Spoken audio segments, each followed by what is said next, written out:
اعوذ باللہ من الشیطان الرجیم بسم اللہ الرحمن الرحیم وبہ نستعین وصلی اللہ علی محمد وعلی اہل بیتہ الطاہرین۔ نماز جعفر طیار کے حوالے سے بہت سارے سوالات مجھ سے کیے جاتے ہیں کہ اس کو پڑھنے کا بہترین وقت کون سا ہے اور آسان سا طریقہ کون سا ہے، اکثر سمجھ میں نہیں آ پاتا۔ عزیزان من، سب سے پہلے تو بیان کرنا چاہوں گی،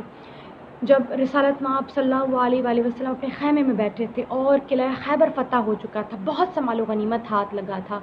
اور جناب جعفر طیار ایک طویل عرصے بعد رسالت مآب صلی اللہ علیہ وسلم کی بارگاہ میں آئے۔ ایک مرتبہ آپ صلی اللہ علیہ وآلہ وسلم کا چہرہ آنسوؤں سے تر ہو گیا، گلے سے لگایا اور فرمایا، اے جعفر طیار، کیا میں آپ کو ایسی چیز ہدیہ کروں جس کی نظیر دنیا میں کہیں نہ ہو؟ فرمایا، یا رسول اللہ، بے شک عطا کیجیے۔ یہ سننا تھا اس وقت جب رسول کے پاس ہر دولت، ہر خزانہ موجود ہے، بہت سا مال غنیمت موجود ہے، سب کے سامنے نماز جعفر طیار کا ہدیہ جناب جعفر طیار کو رسالت مآب صلی اللہ علیہ وآلہ وسلم نے پیش کیا اور کہا، اے جعفر طیار، اگر آپ چاہتے ہیں کہ ہر گناہ بخش دیا جائے اور کوئی حاجت نہ ہو جو خداوند متعال کی بارگاہ میں رد ہو اور آپ کی ہر بات قبول کر لی جائے، تو آپ یہ نماز ضرور پڑھا کیجیے۔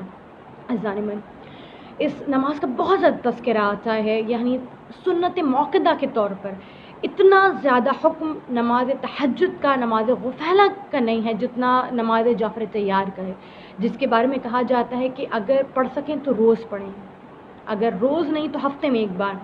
ہفتے میں ایک بار نہیں تو مہینے میں ایک بار، اور اگر مہینے میں ایک بار نہیں تو کم از کم سال میں ایک مرتبہ 15 شعبان المعظم کی رات اسے ضرور انجام دیا جائے کہ اگر آپ کی کوئی حاجت ہو تو خداوند متعال اس کو قبول فرما لے گا، اگر پہاڑ جتنے بھاری گناہ ہو تو خداوند متعال اس کی برکت سے آپ کے گناہ بخش دے گا۔ طریقہ کار کیا ہے؟ اس کا طریقہ یہ ہے کہ شعبان المعظم کی جب 15 ہو یا اگر روز پڑھنا چاہتے ہیں تو سب سے مجرب اور بہترین اور اہم ترین عمل نماز جعفر طیار ہے، اسے کبھی فراموش نہ کریں، خاص طور پہ 15 شعبان المعظم کی شب میں۔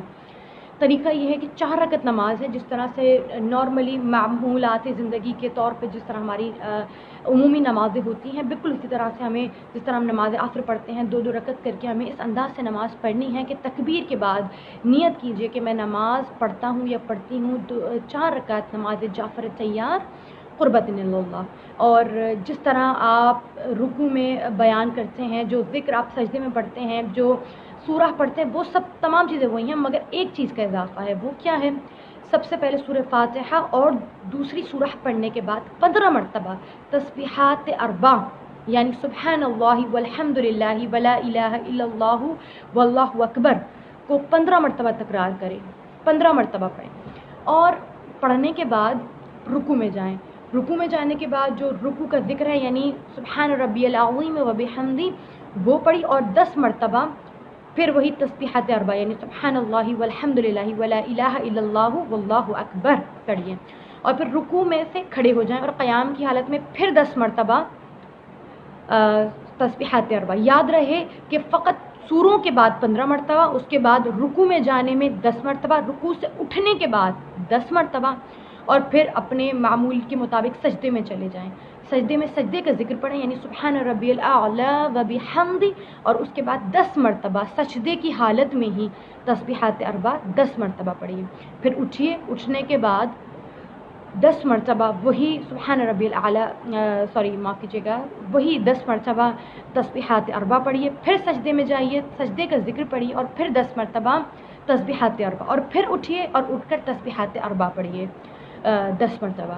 آپ دیکھیں گے کہ پہلی رکعت کے تمام ہوتے ہی آپ کی 75 مرتبہ تسبیحات 4 مکمل ہو جائے گی۔ اس ایک رکعت کی طرح تمام 4 رکعت مکمل کیجیے، اور نماز مکمل ہونے پر 300 مرتبہ تسبیحات 4 مکمل ہو جائیں گی۔ نماز معمول کی طرح تشہد پر مکمل کیجیے۔ یقین کیجیے جو دعا مانگیں گے، کوئی دعا ایسی نہیں ہے جو اس نماز کے وسیلے سے رد ہو جائے۔ اور آخر میں دعا گوں، پروردگار ہمارے امام وقت کا ظہور جلد از جلد فرمائے گا۔ آخر الدعوان الحمد للہ رب العالمین۔